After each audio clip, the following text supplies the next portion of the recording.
penyidik dari Direktorat Reserse Siber Polda Metro Jaya sejak tanggal 24 Maret atau 40 hari ke depan hingga tanggal 2 Mei telah melanjutkan atau melakukan perpanjangan penahanan terhadap kedua tersangka, saudari NM dan saudara IM. Kalau soal perpanjangan itu adalah ya selalu kami sampaikan itulah kewenangan penyidik ya, dan juga terhadap juga petunjuk apa yang disampaikan oleh jaksa penuntut umum. Ya, ini semua diatur di KUHP ya. Dalam tahap awal penyidik melakukan penahanan selama 20 hari, kemudian mengajukan perpanjangan penahanan kepada kejaksaan, kemudian berdasarkan surat dari Kepala Kejaksaan Tinggi tanggal 19 Maret bahwa perpanjangan penahanan terhadap kedua tersangka diberikan atau akhirnya penyidik melanjutkan penahanan hingga 40 hari ke depan. Ya, itu tahapan penyidikan. Dalam tahapan penyidikan ini, penyidik terus melakukan pendalaman, melakukan koordinasi dengan jaksa penuntut umum guna melengkapi berkas perkara. Gimana keadaan ini di dalam, Kak? Gimana Responnya? Ditambah jadi 40 hari, gimana nih Mas Lintang responnya?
Luar biasa, anak muda yang luar biasa yang saya lihat ya.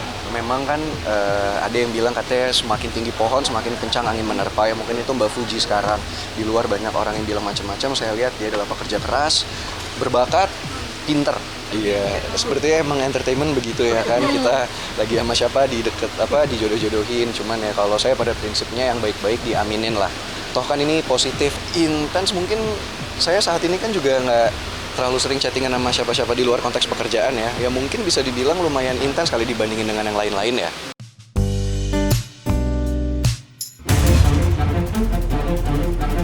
Hari ini DRL resmi melakukan DRL, kan katanya dia bilang itu kan banyak laporan gitu ya, kan pusing nanti gitu.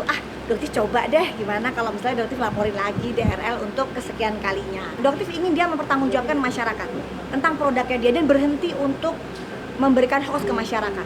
Ya bukan untuk Doktif, untuk pembelajaran ke semua owner skincare flexing di Indonesia. Jualah dengan cara yang jujur, Ya, bukan dengan cara menipu masyarakat atau membodohi masyarakat. Stop melakukan itu semua. Ya, begitu aja sebenarnya tujuan dokter, dan kembalikan hak dari masyarakat. Wah, itu bahaya ya, kalau kita ngomongin seorang penipu itu kan harus dibuktikan secara sah di pengadilan ya. Jadi kalau kita ngomong penipu itu kan kita harus membuktikan di pengadilan.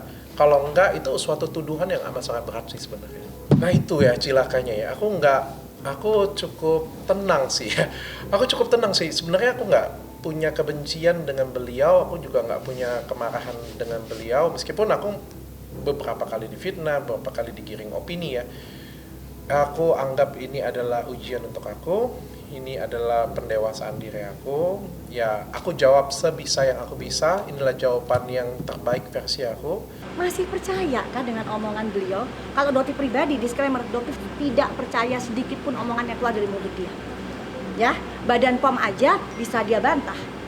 Ya, sekelas instansi Badan POM yang sudah melakukan penyelidikan ke pabriknya, itu pun masih dia bantah. Jadi ya maaf aja ya untuk DRL, Dotif tidak percaya sedikit pun apa omongan kamu. Ya kita serahkan semuanya ke ranah hukum lah ya. Semua orang kan berhak mengatakan bahwa dirinya itu benar.